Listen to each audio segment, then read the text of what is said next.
5. El mundo de los seres inorgánicos.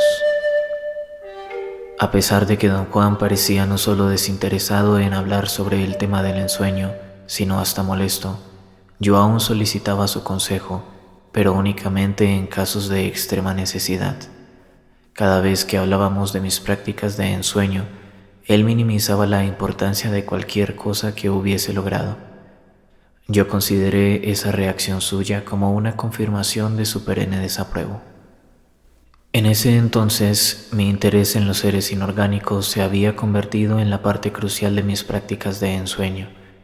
Después de encontrar a seres inorgánicos en mis sueños, y especialmente después de mi encuentro con ellos en el desierto, debería haber estado más predispuesto a tomar en serio su existencia. Pero esos eventos tuvieron más bien el efecto contrario. Mi objetivo se tornó en probar que no existían. Entretuve entonces la idea de una investigación objetiva. El método de esta investigación iba a consistir en compilar una meticulosa crónica de todo lo que aconteciera durante mis sesiones de ensueño, y luego usar esa crónica como base para averiguar si mi ensueño confirmaba o refutaba lo que don Juan decía de los seres inorgánicos. Escribí cientos de páginas de minuciosas anotaciones sobre detalles que yo consideraba importantes, cuando debería haberme sido claro que había obtenido la evidencia de su existencia casi desde el comienzo de mi investigación. Después de unas cuantas sesiones, descubrí que lo que había creído ser una recomendación casual de don Juan, suspender todo juicio y dejar que los seres inorgánicos se manifestaran por su propia cuenta, era en realidad el procedimiento usado por los brujos antiguos para atraerlos. Don Juan estaba simplemente siguiendo su tradición al dejarme que lo descubriera por mí mismo. La advertencia que me hizo una y otra vez fue que es muy difícil hacer que el yo quite sus barreras, excepto bajo una disciplina implacable. Decía que ciertamente nuestra razón es la línea de defensa más fuerte del yo, y cuando se trata de la brujería, la más amenazada. Don Juan consideraba que la existencia de los seres inorgánicos es el más temible asaltante de nuestra racionalidad. Algo más que quedó aclarado en el curso de mi investigación fue la rutina que me había impuesto don Juan. Al parecer algo muy simple. Primero observaba cada objeto en mis sueños y luego cambiaba de sueños. Puedo sinceramente decir que siguiendo tal rutina observé universos de detalles en sueño tras sueño. Inevitablemente, en un momento dado, mi atención de ensueño empezaba a disminuir y mis sesiones de ensueño terminaban ya fuera quedándome dormido y teniendo sueños normales de los que no tenía ninguna atención de ensueño o quedándome despierto sin poder conciliar el sueño. Sin embargo, de vez en cuando, tal como don Juan lo había descrito, una corriente de energía forastera, lo que él llamaba un explorador, se introducía a mis sueños. Saber de antemano que esto iba a suceder me ayudó a ajustar mi atención de ensueño y a estar alerta. La primera vez que noté energía foránea estaba yo soñando que andaba de compras en un gran almacén. Iba yo de mostrador en mostrador buscando objetos antiguos de arte. Finalmente encontré uno. La ridiculez de buscarlos en un almacén era tan obvia que me causó risa, pero encontrar lo que buscaba borró la incongruencia. La pieza era el puño de un bastón. El vendedor me aseguró que estaba hecho de iridio y dijo que era una de las sustancias más duras en el mundo. Era una pieza tallada, la cabeza y el hombro de un simio. A mí me parecía como de jade. El vendedor se sintió insultado cuando le insinué que quizá era jade, y para probar mi error, arrojó el objeto contra el piso de cemento con gran fuerza. No se rompió, rebotó como una pelota y salió del almacén girando como si fuera un frisbee. Lo seguí. Desapareció detrás de unos árboles. Corrí a buscarlo y lo encontré hundido en el suelo. Se había transformado en un bastón largo, extraordinariamente bello, de color verde profundo con negro. Lo codicié al punto de aferrarlo con toda mi fuerza. Forcejeé para arrancarlo del suelo antes de que alguien más viniese, pero por más que hice no pude sacarlo. Tenía miedo de romperlo si trataba de extraerlo moviéndolo para adelante y para atrás. Empecé a cavar a su alrededor con mis manos. A medida que continuaba cavando, el bastón comenzó a derretirse hasta que quedó únicamente un charco de agua verduzca en su lugar. Me quedé mirando fijamente el agua, la cual de repente pareció explotar. Se convirtió en una burbuja blanca y desapareció. Mi sueño continuó con otras imágenes y otros detalles que, aunque eran cristalinamente claros, no eran sobresalientes. Cuando le conté a don Juan este ensueño, me dijo: aislaste a un explorador. Los exploradores son más numerosos en nuestros sueños comunes y corrientes. Los sueños de los ensoñadores están extrañamente libres de exploradores. Al momento que aparecen, son identificados por su extrañeza y la incongruencia de su presencia. ¿Incongruencia de qué manera, don Juan? Su presencia no tiene ningún sentido. En un sueño muy pocas cosas tienen sentido. Es únicamente en los sueños comunes y corrientes que las cosas no tienen sentido. Yo diría que es así debido a que la gente común y corriente sufre asaltos más intensos de lo desconocido. En sus sueños hay muchísimos exploradores. ¿Y por qué es así, don Juan? En mi opinión, lo que ocurre es un equilibrio de fuerzas. La gente común y corriente tiene estupendas barreras para protegerse contra esos asaltos, barreras tales como preocupaciones diarias. Mientras más fuerte es la barrera, más fuerte es el ataque. Por otro lado, los ensoñadores tienen menos barreras y menos exploradores en sus ensueños. Parece que en sus ensueños hay menos exploradores, quizá para asegurar que los ensoñadores se percaten rápidamente de su presencia. Don Juan me aconsejó poner mucha atención y recordar todo detalle posible del ensueño que tuve. Hasta me hizo repetirle lo que ya le había contado. Me desconcierta usted, le dije. Primero no quiere escuchar nada acerca de mis ensueños y luego sí quiere. ¿Hay algún orden en rechazar y acceder? Por supuesto que hay orden detrás de todo esto, dijo. Algunas cosas son de importancia clave, ya que están asociadas con el espíritu. Otras no tienen absolutamente ninguna importancia, ya que están asociadas con nuestras pinches personalidades. El primer explorador que aislaste va a estar siempre presente de una forma o de otra, igual que los detalles de tu ensueño. Así que será un bastón, o un frisbee, o un vendedor, o iridio. Por cierto, ¿qué es iridio? Realmente no lo sé. Ahí lo tienes. ¿Y qué dirías si resultara ser una de las sustancias más duras del mundo? Los ojos de don Juan brillaban de deleite mientras yo me reía nerviosamente de tan absurda posibilidad, la cual resultó ser cierta. Una vez que hube aceptado el esquema de don Juan de que energía foránea se filtra en los sueños, empecé a tomar en cuenta la presencia de objetos extraños en mis ensueños. Invariablemente, después de haberlos aislado, mi atención de ensueño se enfocaba en ellos con una intensidad que no me ocurría en ninguna otra oportunidad. Lo primero que noté fue el gran esfuerzo que mi mente hacía para transformarlos en objetos conocidos. La desventaja de mi mente era su incapacidad de llevar totalmente a cabo tal transformación.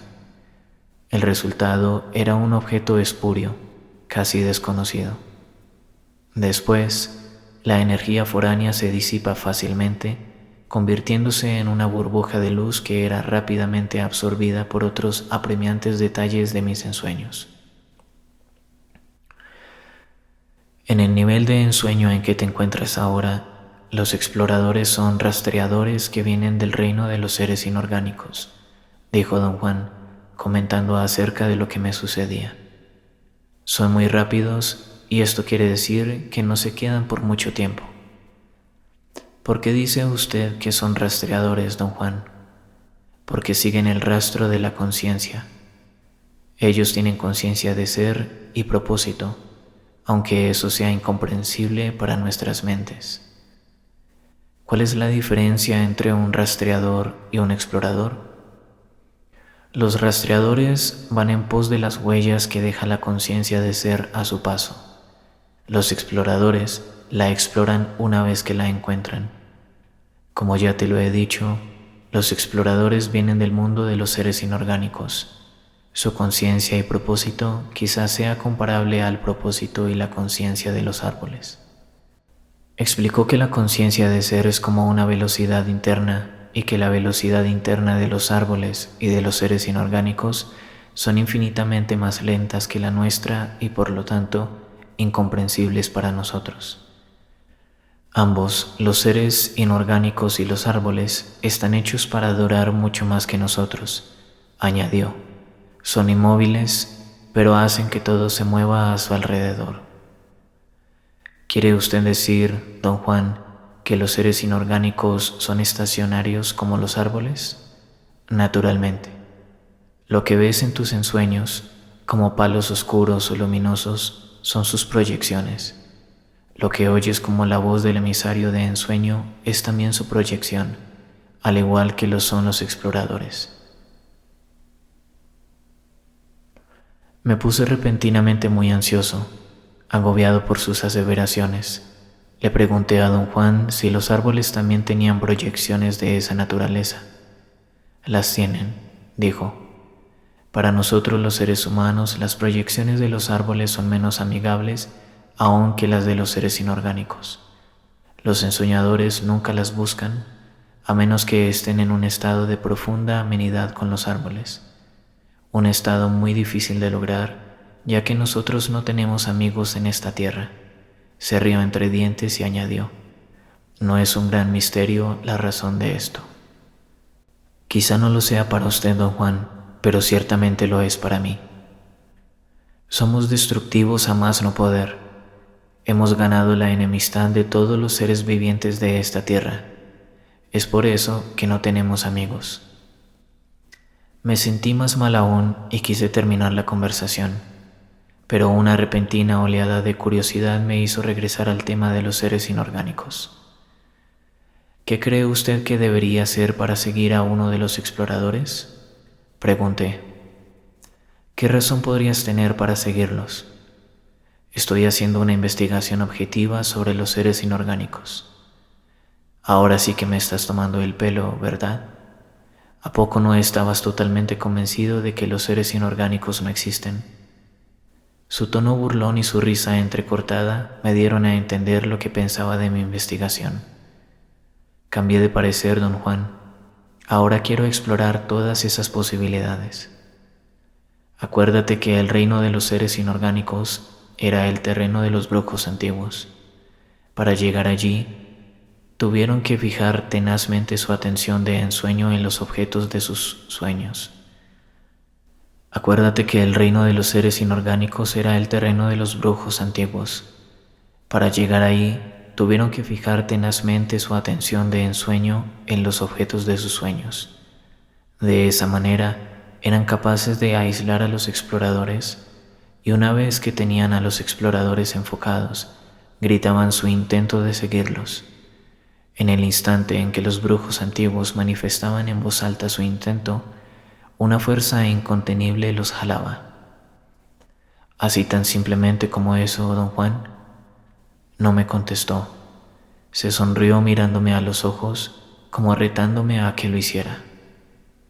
En mi casa traté de indagar y de deducir hasta el cansancio lo que don Juan quiso realmente decir.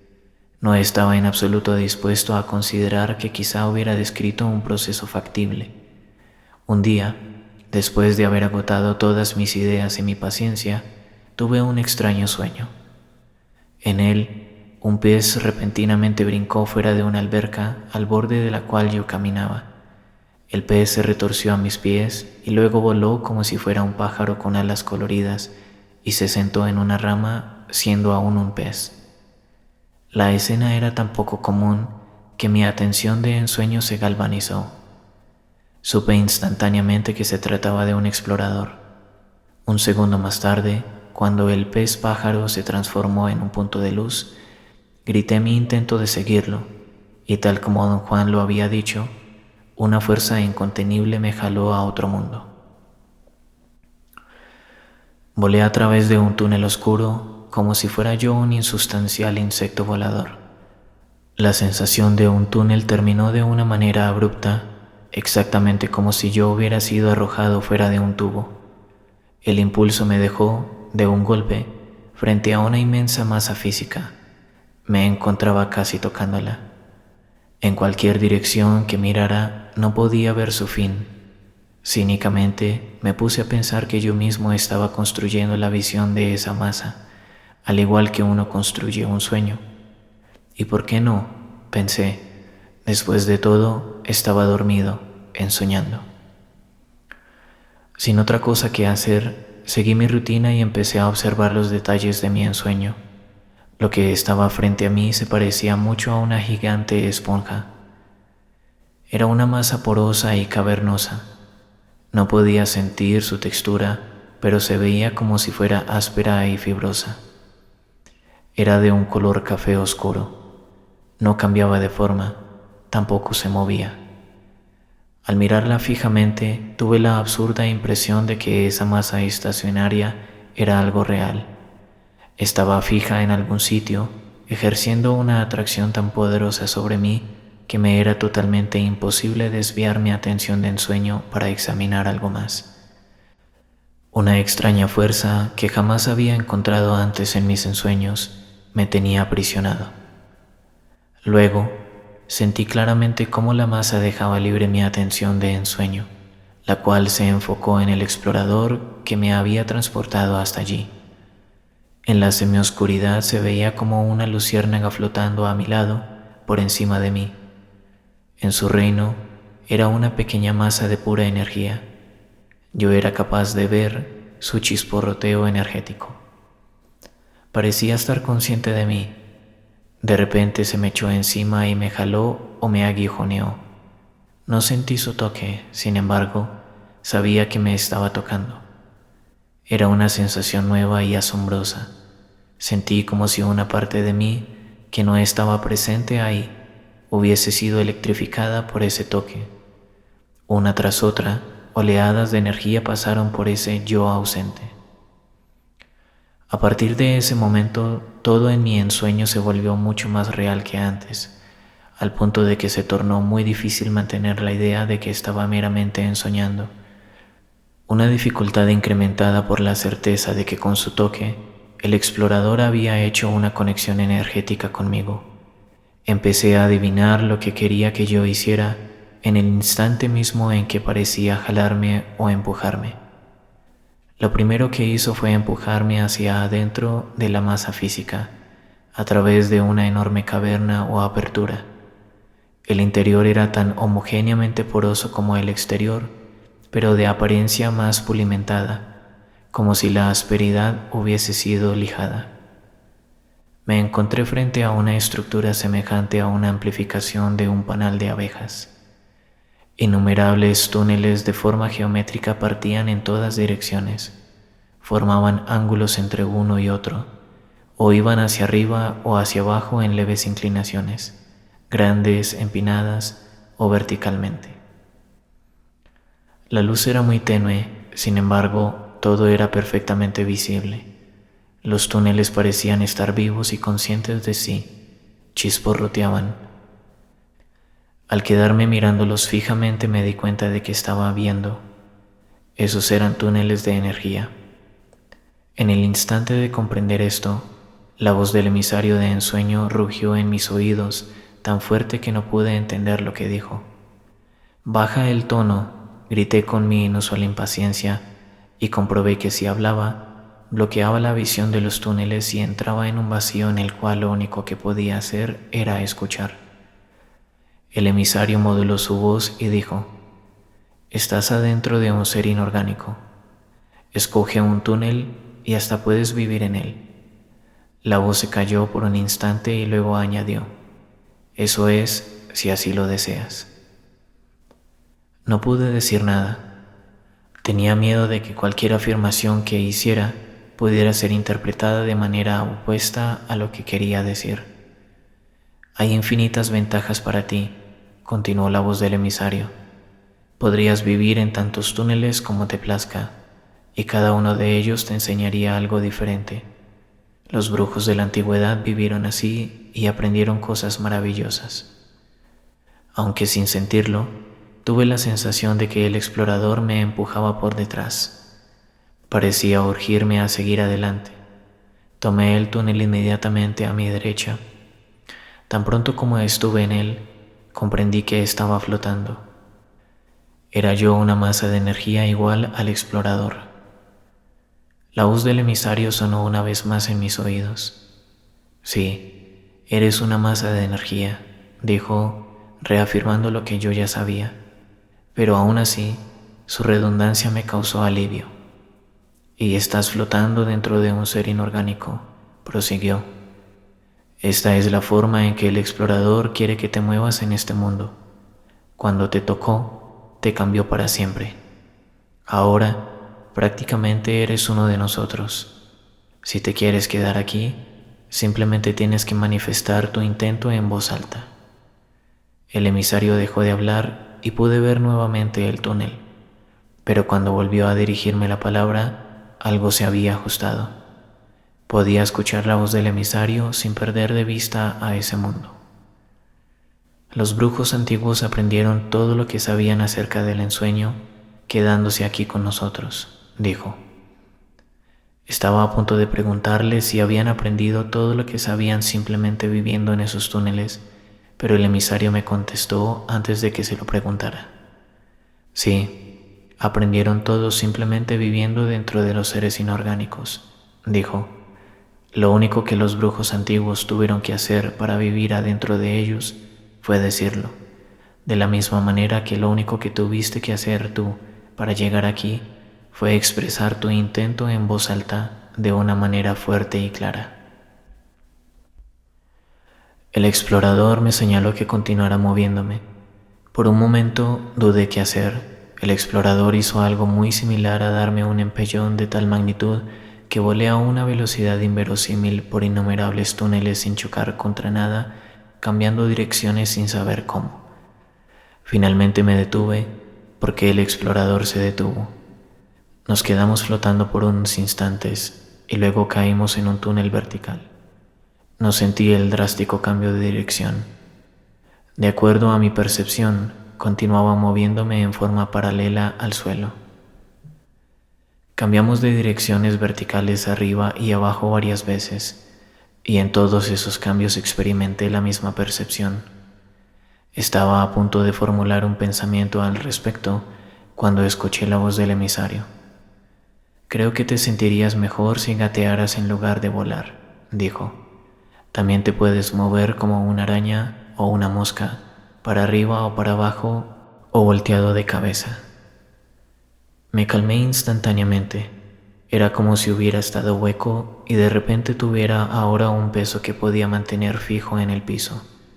No sentía las paredes de los túneles, pero el emisario tenía razón en cuanto a que me sentiría mejor moviéndome contra las paredes como si estuviera gateando. En este mundo la gravedad no te inmoviliza, dijo, de lo cual por supuesto ya me había dado cuenta. Tampoco tienes que respirar, la voz continuó. Y únicamente para tu conveniencia puedes retener la vista y ver cómo ves en tu mundo. El emisario parecía indeciso, decidiendo si añadir algo más o no. Tosió de la misma forma que un hombre lo hace cuando se aclara la garganta y dijo: la vista nunca se menoscaba en este mundo, por lo tanto, un ensoñador habla siempre de sus ensueños en términos de lo que ve. El explorador me dio la señal de entrar a un túnel a mi derecha. Era más oscuro que los otros. De una manera absurda, me pareció acogedor, amigable y hasta conocido. Se me ocurrió que yo era como ese túnel, o que ese túnel era como yo. Ustedes dos ya se conocieron antes, dijo la voz del emisario. ¿Cómo dijiste?, pregunté.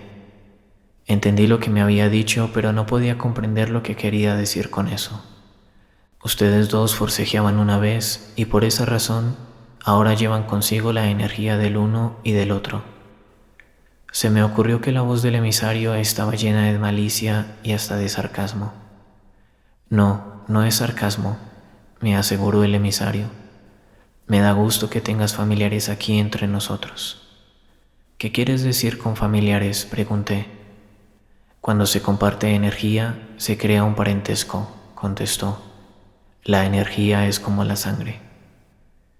No fui capaz de decir nada más. Sentí de un modo muy vago lejanas punzadas de terror. El miedo es algo que no existe en este mundo, dijo el emisario, y esa fue su única aseveración no cierta. Mi ensueño terminó ahí. La impresionante intensidad y claridad de mi ensueño y la continuidad de las aseveraciones del emisario me impresionaron de tal manera que estaba más que ansioso por contárselo a don Juan. Me sentí terriblemente perturbado y sorprendido cuando don Juan no quiso escuchar mi relato. No dijo nada, pero tuve la clara impresión de que creía que todo había sido el resultado de mis exageraciones. ¿Por qué se comporta usted así conmigo?, le recriminé. ¿Está usted molesto conmigo?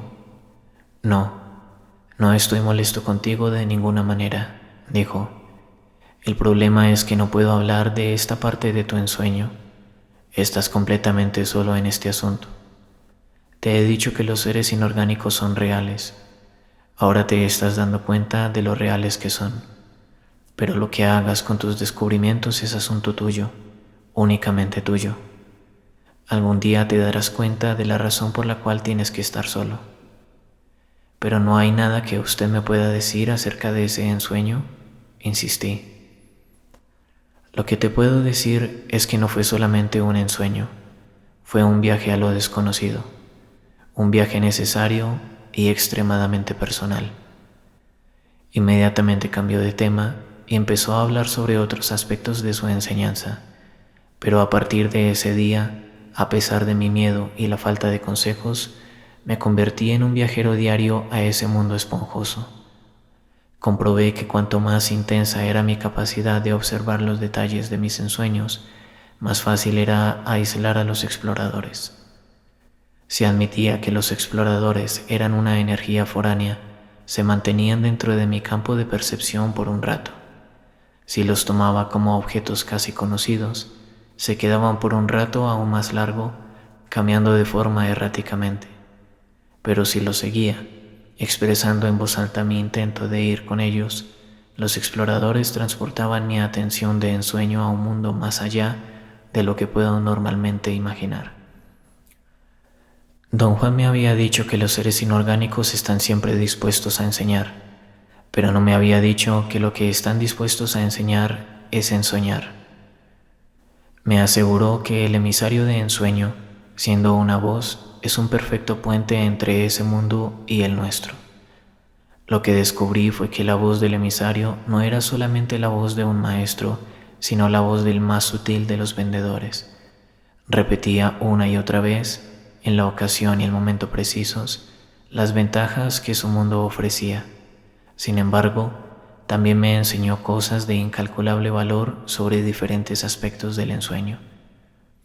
Para que el ensueño sea perfecto, lo primero es parar el diálogo interno, me dijo en una ocasión. A fin de pararlo, pon entre tus dedos 2 cristales de cuarzo que midan entre 6 y 9 centímetros de largo, o un par de piedras de río pulidas, del largo y del ancho de tus dedos.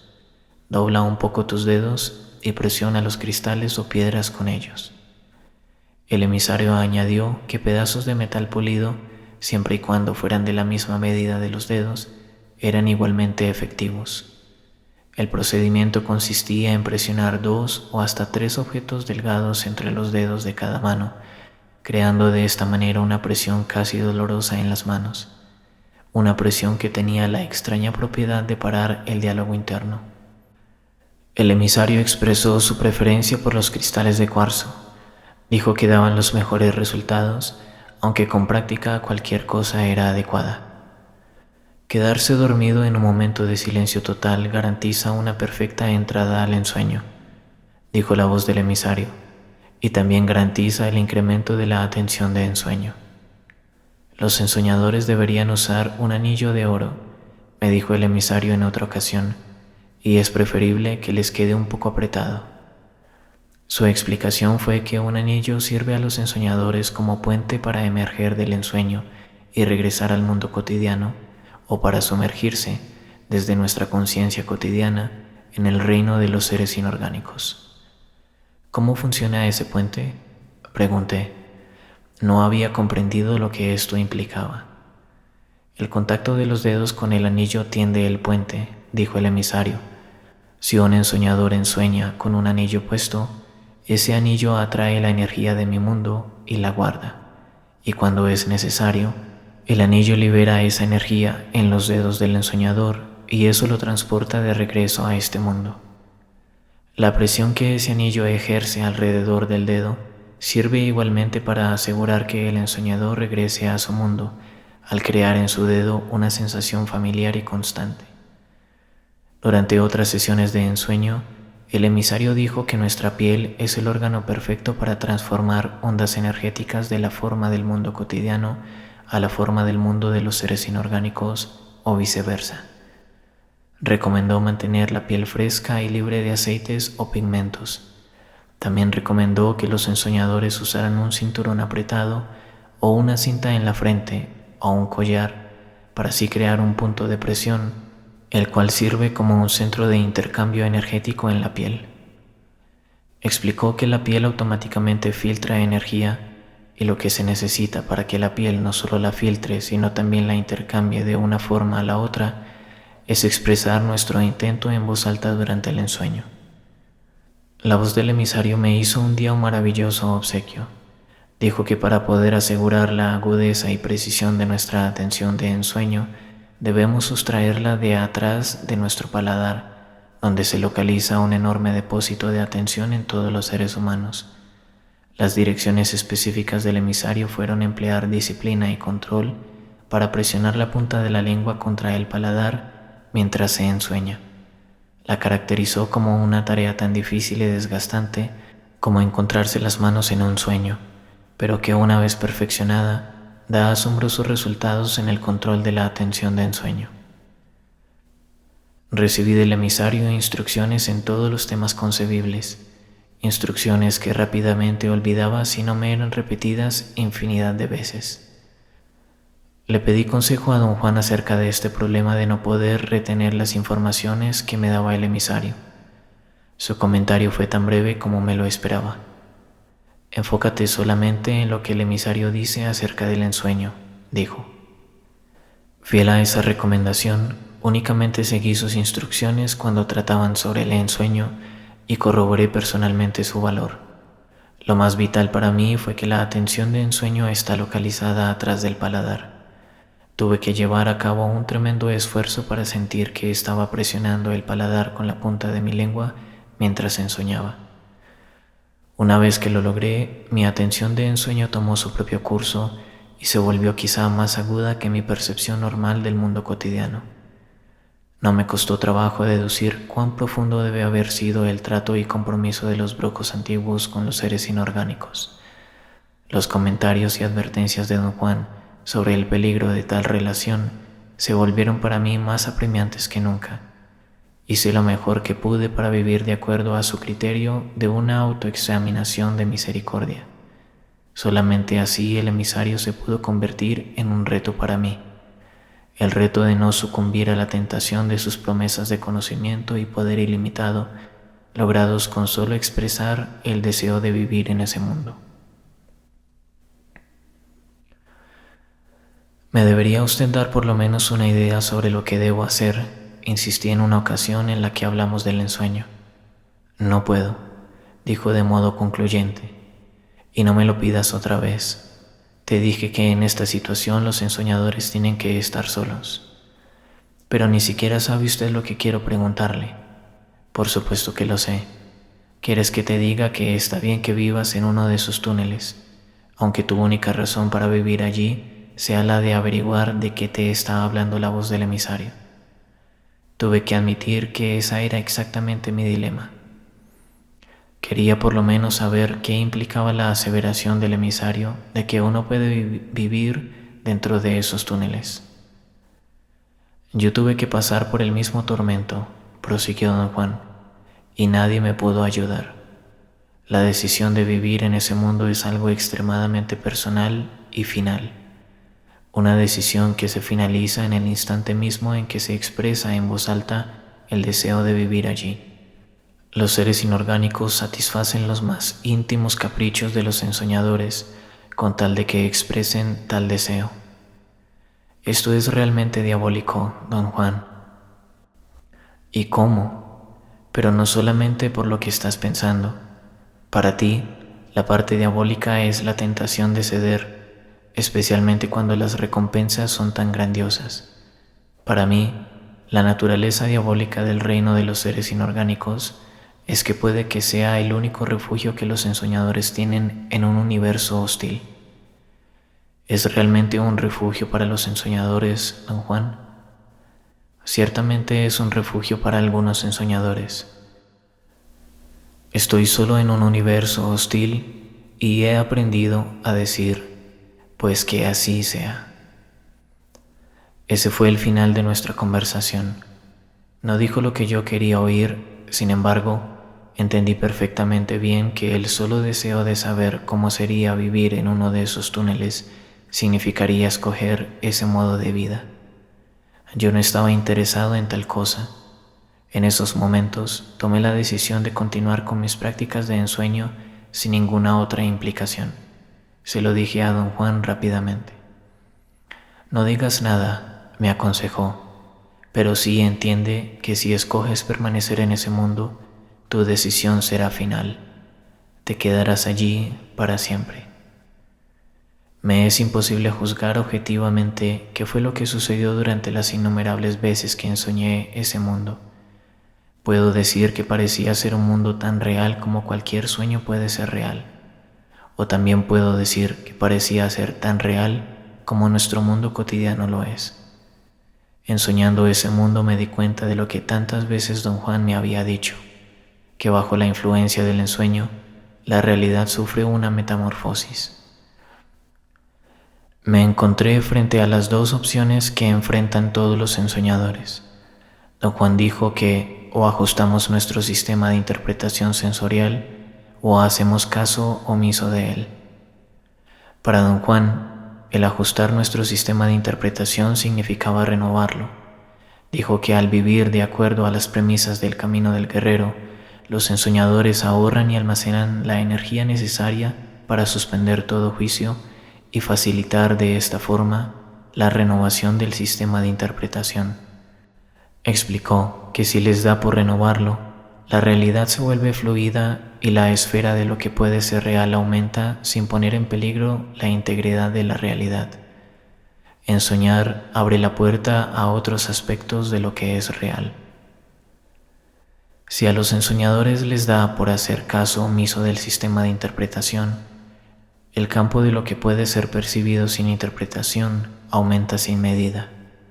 La expansión de la percepción es tan gigantesca que se quedan con muy pocos medios de interpretación sensorial y por lo tanto se queda con el sentido de una infinita realidad que es irreal o una realidad infinita que podría muy bien ser real pero que no lo es.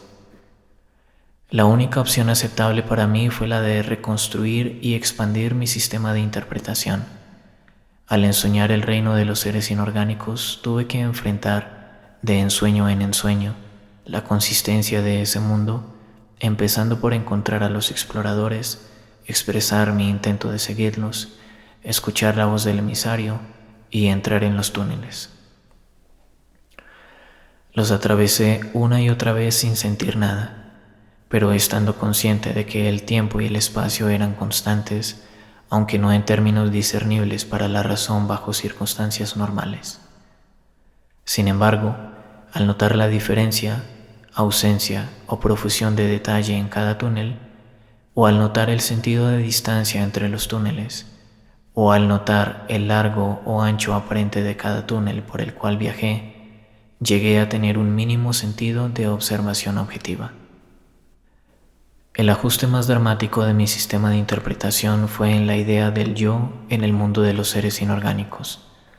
En ese mundo, yo era una masa de energía que podía deslizarse por los túneles como una veloz luz o podía gatear en sus paredes como un insecto. Si volaba, una voz me daba consistente información sobre los detalles de las paredes en las cuales había enfocado mi atención. Esos detalles eran intrincadas protuberancias como el sistema Braille. Cuando gateaba en las paredes, podía ver los mismos detalles con mayor precisión y escuchar la voz dándome descripciones más complejas. Una consecuencia inevitable fue el desarrollo de dos tipos simultáneos de enfoque. Por un lado, sabía que aquello era un ensueño y por otro, sabía que aquello era un viaje pragmático, inimaginable, pero tan real como cualquier viaje en el mundo. De ese modo corroboré la aseveración de Don Juan de que la existencia de los seres inorgánicos es el más temible asaltante de nuestra razón. En un momento dado, cuando la tensión de mi insostenible posición, creer seriamente en la existencia de los seres inorgánicos y al mismo tiempo creer seriamente que todo era solo un ensueño, estaba a punto de destruirme, algo cambió drásticamente en mi actitud, aunque sin habérmelo propuesto. Don Juan explicó mi cambio en términos de energía. Dijo que mi energía, la cual había estado aumentando continuamente, un día alcanzó un nivel que me permitió ignorar las conjeturas y los prejuicios sobre la naturaleza del hombre, la realidad y la percepción.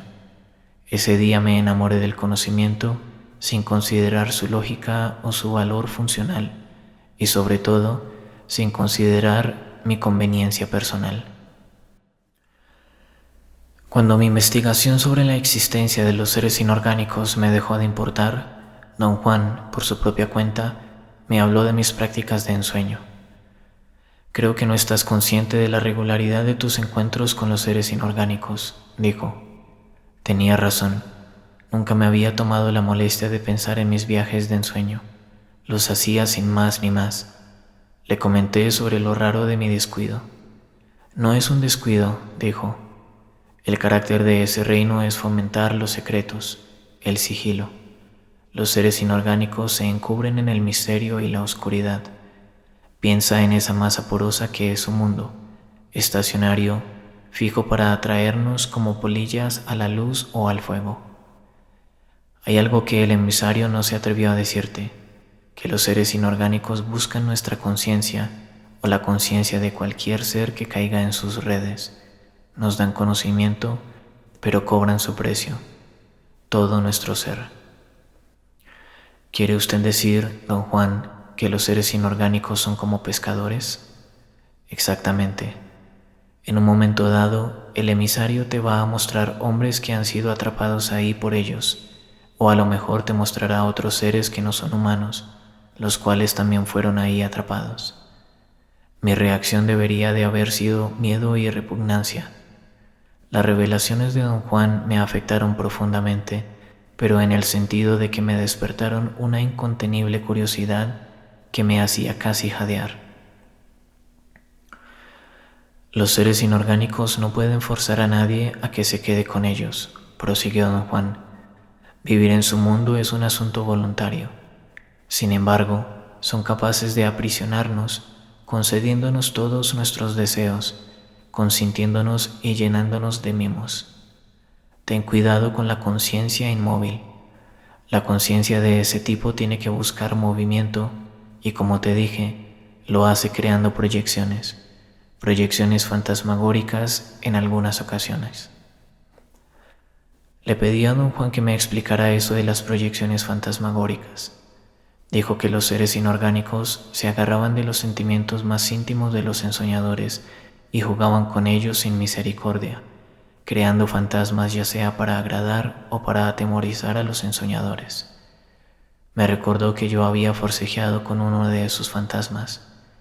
Explicó que los seres inorgánicos son estupendos manipuladores que se deleitan proyectándose a sí mismos, como películas. Los brujos antiguos se vinieron al suelo por su estúpida fe en esas proyecciones, continuó. Los brujos antiguos creían que sus aliados tenían poder. Ignoraban el hecho de que sus aliados eran una tenue energía proyectada a través de dos mundos, como una película cósmica.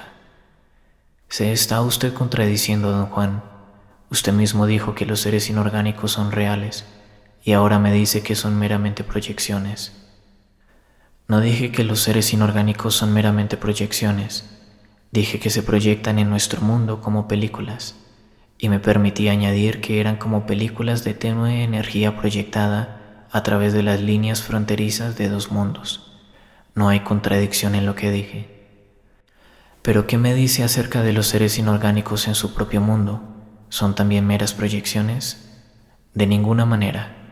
Ese mundo es tan real como el nuestro. Los brujos antiguos describieron el reino de los seres inorgánicos como una masa de cavernas porosas flotando en un espacio oscuro, y describieron a los seres inorgánicos como cañas huecas atadas en manojos inconcebibles, como a las células del cuerpo. Los brujos antiguos llamaban a esos inconcebibles manojos el laberinto de la penumbra. ¿Entonces todos los ensoñadores ven a ese mundo de la misma forma? ¿No? Por supuesto que sí. Todos los ensoñadores lo ven tal cual es. ¿Qué? ¿Crees que eres el único? Confesé que algo en ese mundo me había hecho sentir que yo era único. Lo que creaba esta clara y placentera sensación de ser exclusivo no era la voz del emisario de ensueño, ni nada que yo pudiera conscientemente imaginar. Eso es exactamente lo que derribó a los brujos antiguos, dijo don Juan. Los seres inorgánicos les hicieron lo mismo que te están haciendo a ti. Les hicieron sentir que eran únicos, exclusivos, y algo aún más pernicioso, les hicieron sentir que tenían poder. La sensación de tener poder y ser únicos es invencible como fuerza de corrupción. Ten cuidado. ¿Cómo evitó usted ese peligro? Fui unas cuantas veces a ese mundo y luego no volví más.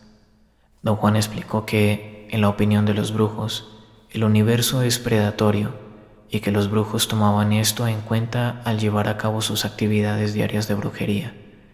Su idea era que la conciencia está esencialmente obligada a expandirse y la manera en que se puede expandir es por medio de luchas, por medio de confrontaciones de vida o muerte.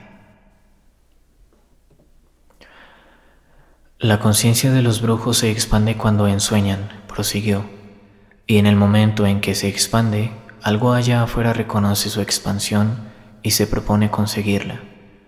Los seres inorgánicos son los postores para esa nueva y expandida conciencia.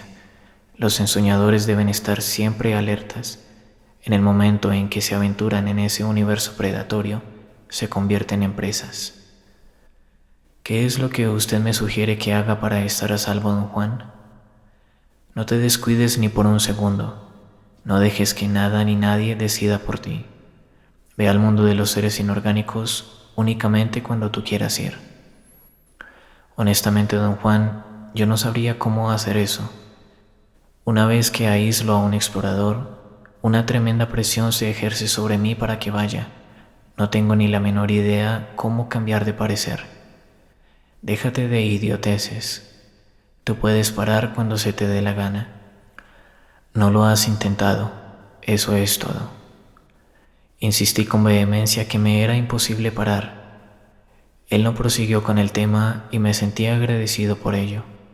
Un perturbador sentimiento de culpa había empezado a corroerme. Por una razón desconocida, jamás se me había ocurrido ni siquiera la idea de parar conscientemente la atracción de los exploradores. Como de costumbre, don Juan tenía razón.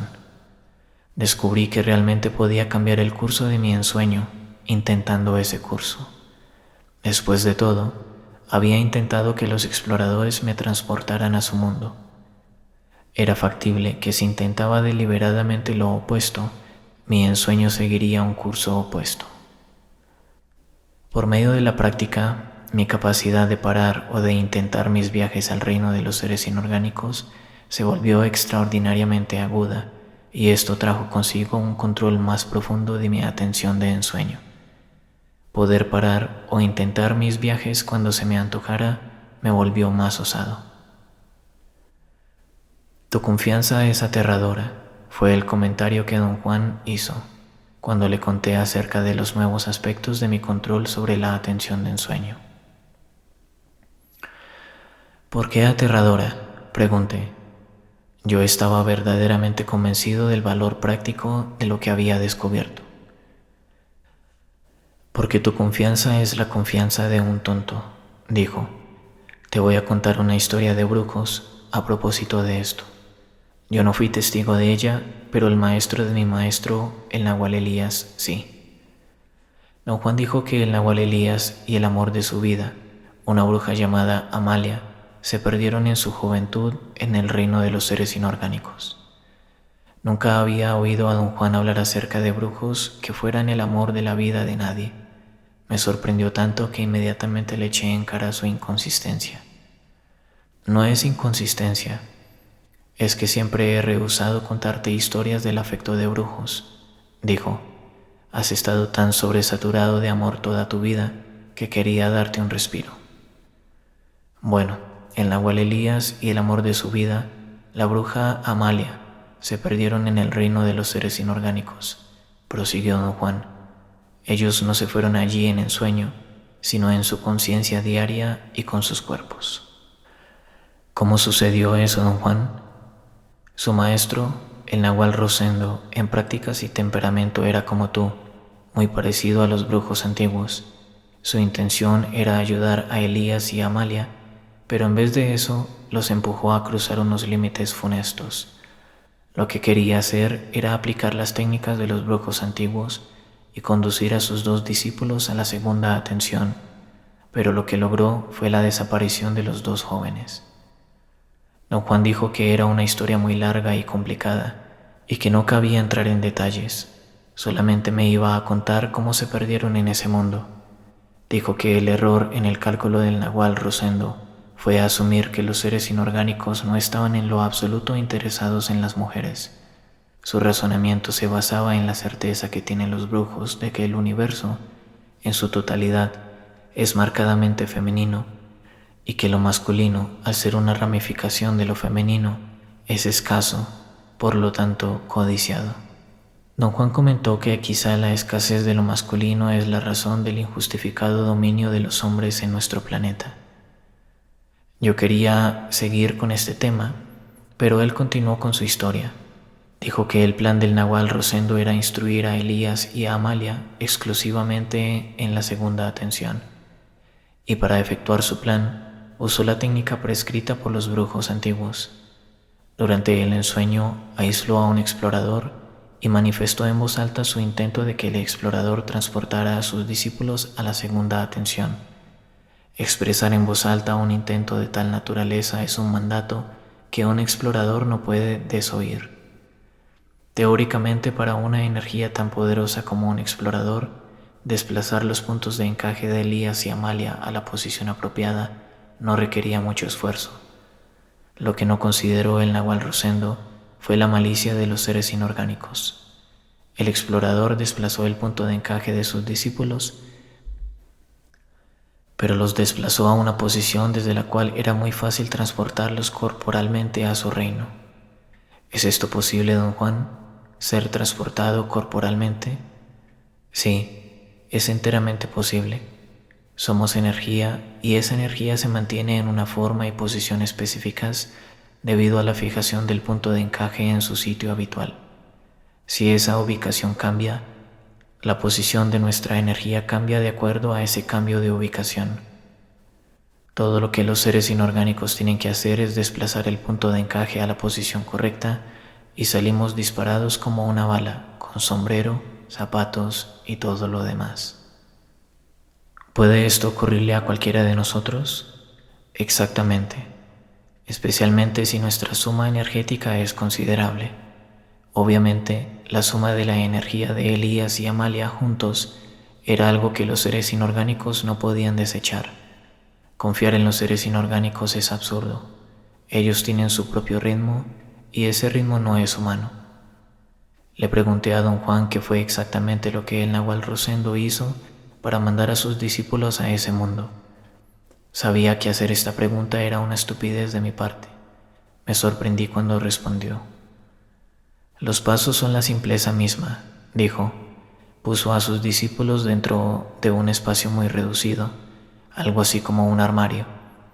Luego se puso a ensoñar y mandó venir a un explorador del reino de los seres inorgánicos, manifestando en voz alta su intento de llamarlo. Después expresó en voz alta su intento de ofrecerle a sus discípulos. Naturalmente, el explorador los aceptó como un regalo y se los llevó consigo en un momento de descuido, cuando ellos estaban haciendo el amor dentro del armario. Cuando el nahual fue a buscarlos, se habían esfumado. Don Juan explicó que hacer regalos de gente a los seres inorgánicos era precisamente lo que los brujos antiguos solían hacer con sus discípulos. El nahual Rosendo no quería de ninguna manera hacer esto. Lo ofuscó la absurda creencia de que los seres inorgánicos estaban bajo su control. Las maniobras de los brujos son mortales, continuó. Te suplico que seas de lo más cauteloso. No dejes que te enceguezca la estúpida sensación de confianza en ti mismo. ¿Qué fue lo que les pasó finalmente al nahual Elías y a Amalia?, pregunté. El nahual Rosendo tuvo que ir corporalmente a buscarlos a ese mundo, contestó. ¿Los encontró? Sí, después de luchas indescriptibles, pero no pudo sacarlos del todo, así que fueron siempre semiprisioneros de ese reino. ¿Los conoció usted, don Juan? Por supuesto que los conocí, y te puedo asegurar que eran sobremanera extraños.